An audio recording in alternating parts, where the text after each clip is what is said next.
The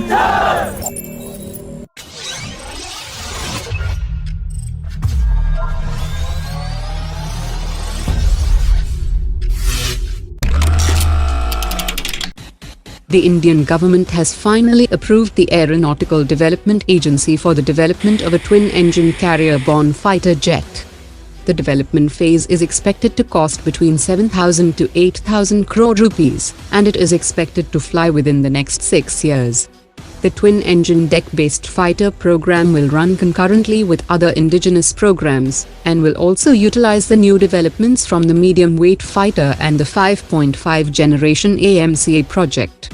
The 23-ton twin-engine deck-based fighter will feature folding wing configuration, will be powered by two F414 engines, and will have a payload capacity of 9 tons. The Indo-Russian joint venture firm is unlikely to start the manufacturing of AK-203 rifles in 2020.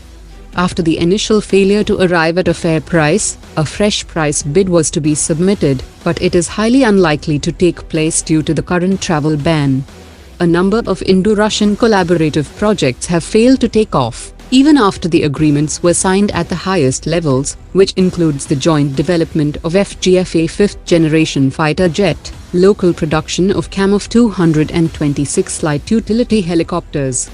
Russia demanded an unreasonably high price of $200 million for the integration of the air-launched BrahMos system on a Su-30 fighter jet, after which Hindustan Aeronautics successfully integrated the BrahMos after making structural changes on the Su-30 for just $80 million.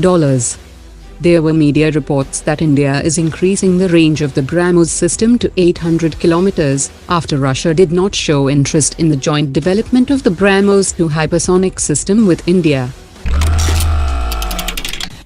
After signing logistics agreements with the US, South Korea, France, Singapore and Australia, India is all set to sign a military logistics pact with Japan, and similar agreements with Russia and UK are also being negotiated. These pacts with like-minded countries are crucial for India, in the backdrop of fast increasing Chinese expansionist behavior in the Indian Ocean region. The Indo-Tibetan Border Police has issued an order of establishing 2 new command headquarters. The Union Cabinet had approved 2 new headquarters along with 60 extra posts in October 2019, to effectively guard the 3,400 kilometers long border with China. The keel-laying ceremony of first Milgem-class corvette for Pakistan was held at a Turkish shipyard yesterday, and Pakistan is set to receive the first 2 Turkish-built Milgem corvettes in 2023, and the last 2 corvettes will be built in Pakistan and delivered by 2025. It will reportedly deploy a modified version of the Genesis combat management system for reconnaissance, anti-submarine surface-to-surface and surface-to-air missions. The first of the 2 customized Boeing 777 aircraft that are meant to carry the Indian President, Vice President and the Prime Minister will reach India by the end of August 2020, and the second aircraft by September. It is to be noted that China had found 27 listening devices on a Boeing 767 aircraft that was purchased and customized for transporting the Chinese president in the year 2002.